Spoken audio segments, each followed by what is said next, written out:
Mga tao, kumusta kayo? Nandito naman si Mario, bagong lesson na naman tungkol sa Bitcoin. This is lesson number 15 na yata tayo. I've been doing this every day for over a week now. Maraming pag-aaralan sa Bitcoin, pero ang ginagawa ko, I'm simplifying everything para kung makukuha nyo yung tinuturo ko sa inyo, kung makikinig na kayo sa YouTube, maintindihan na yung pinagsasabi nila.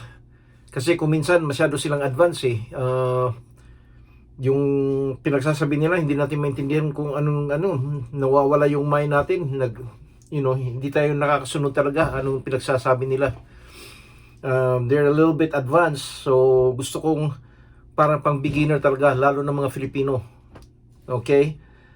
Pasensya na lang ngayon, yung mata ko, ewan ko kung napansin ninyo, nagka-pink eye ako yung nakuha ko sa misis ko, tapos yung misis ko nakuha niya sa apo namin. So paggising ko nito, hindi ko mabuksan yung mata ko, dumikit. So I have to wash it really hard, para then I put some drops, so hopefully it gets better. Yeah, so yun ang problema ko ngayon.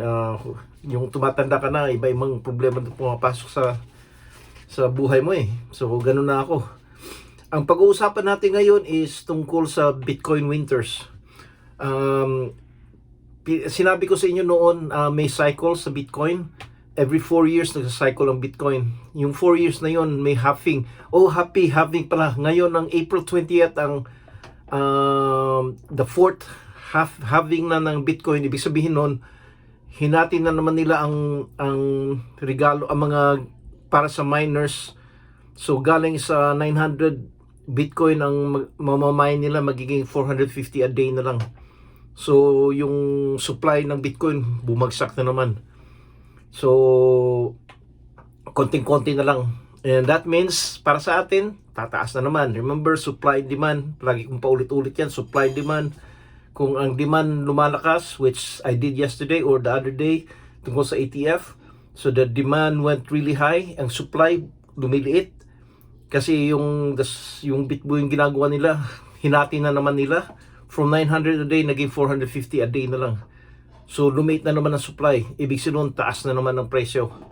So, you just have to believe me, tataas talaga ang presyo. Okay? So, ang tinatawag nila sa Bitcoin winter, sinasabi ko sa iyo na may cycle. Part of that cycle is pataas, meron yung part na bababa. Yung bagsak yung presyo, yung bagsak yung presyo ng Bitcoin, yun ang tinatawag nila ng Bitcoin winter. So, ang nangyayari ngayon, kagaya ng mga anong winter, patay ang panahon, sabi nga nila, the dead of winter. Kumakatok sa yung yung apo ko, kumakatok sa pintuan. Pero gusto ko tapusin muna ito, so hindi ko bubuksan, tatapusin ko muna ito. Pero anyway, ang winter is malamig na panahon, walang lumalabas masyado, patay. So ang nangyayari nun, pagka Bitcoin winter, walang masyadong nagtitrade. So bagsak ng mga presyo. And maraming natakot nun kasi sabi nila Bitcoin winter, patay ang mga presyo, patay ang Deadcoin. Pero actually, that's the best time bumili kasi bagsak ang presyo. So swerte ako kasi bumili ako sa January of 2023, yung umpisa, January 1, bili ako ng bili, bagsak pa yun. So in that cycle, the winter time is yung bagsak. Alam mo yung cycle, meron silang tumataas hanggang bumagsak. And usually, sa 4 na taon, 1 year lang ang bagsak, 3 years na pataas. And karamihan, tumataas yung nag-halving. Ngayon, araw na ito, halving ngayon. So, the next 2 years is gonna be, alam mo na, pataas. So, the next 2 years is gonna be a bull market, pataas ang presyo. And then after that, 2025, siguro mga October na 2025, babagsak ang presyo. I'm just guessing, okay? I'm just using historical facts. Hindi talaga ako sigurado. Kasi hindi naman natin makita talaga yung future. Kung makita natin, sobrang yaman na natin siguro. So, ang ginagawa ko lang, I'm using historical facts makikita natin anong nangyari sa, this is the fourth cycle, sa yung tatlong cycle dumaan. So yung tatlong cycle dumaan, ganoon ang nangyari. Every halving for 2 years tataas ang presyo. So ang nangyari, 2023 tumaas, 2024 which is on right now tataas, and 2025 tataas, pero not all of 2025, siguro mga hanggang October. Then after that, Bitcoin winter na, and that's good for 1 year. So ang sasabihin ko sa inyo, dyan kayo bibili pagka Bitcoin winter, kasi tataas ng tataas yung presyo. You'll get a really good price. Or gawin nyo, mag-DCA lang kayo all the time, huwag nyo ibenta, bili na kayo pa konti-konti, either araw-araw or kada linggo or once a month. It's really up to you. Ang plano ko is basically, once na tumaas yung presyo, hindi na ako bibili. Bibili na ako yung pabagsak na naman yung presyo. So that's my plan. So, or kung bibili ako, pa konti lang. Kung pataas yung presyo, $5 instead of $10 yung nilalagay ko araw-araw eh. So kung babagsak ang presyo, maglalagay akong $10. Kung tataas, $5 lang lalagay ko. So that's basically my plan. So what you need to do kung Bitcoin winter is, pinag-usapan na natin ito ulit, hodl, hold on to dear life, kahit na bumagsak ang presyo. Kung kaya nyo ng long term, mag long term kayo, huwag nyo ibenta, tataasin yan. Pagkatapos ng Bitcoin winter, tataas na naman ang presyo. And then pagka next halving, which is 2024 ang 2024 ngayon ang halving, 2028 ang next halving. So 4 na taon. My plan basic kasi 67 na ako eh. So siguro mga 2025 ibibenta ko na para magamit ko naman yung kita sa Bitcoin.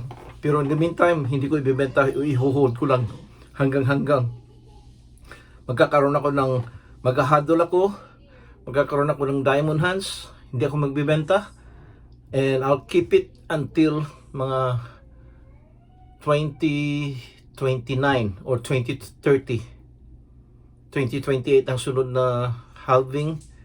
That will be the 5th halving. So siguro 2029 or 2030. Ibibenta ko na, and I'll just use the money for, mamasyal or do anything in life that you gusto mong gawin. Meron pa akong project na nagtatayo ng vacation house, hindi pa tapos. So siguro tapusin ko by that time, or mamamasyal na ako kasi mataas yung edad ko eh. By that time 70 plus na ako. So mahirap nang so I'll just keep going. So hopefully you have to, ang masasabi ko is malalaman nyo kung Bitcoin winter na kasi babagsak ang mga presyo. Okay? Bitcoin winter, bagsak ang mga presyo. Huwag kayo matakot sa bagsak ng presyo, tataasin yan. Kahit na tingin nyo palugi ng palugi, tataasin yung presyo. Ang taas niyan, mas mataas pa sa kesa sa all-time high. It's gonna pass all-time high. Ang all-time high na pass ngayon is 72,000 yata. So hindi ko pa alam anong itong cycle na ito, ano ang all-time high. Ang target ni Raro aabot ng 200,000, which is nice. So kung pagbagsak nung, siguro aabot ng 100,000 na naman, and then tataas na naman ng sobra ng 200,000. Hopefully ang all-time high mangyayari ngayon is about 200,000. That would be perfect for everybody. Everybody will be happy, lalo na kung bumibili kayo ngayon. So bili lang kayo ng bili, and wag nyo kalimiton, don't forget na merong Bitcoin winter, and it's gonna happen, and don't be scared. That's normal lang yan. Okay, yun lang. Maraming salamat. Daghang salamat ninyo tanan. I'll see you guys tomorrow for the next lesson. Thank you. Bye.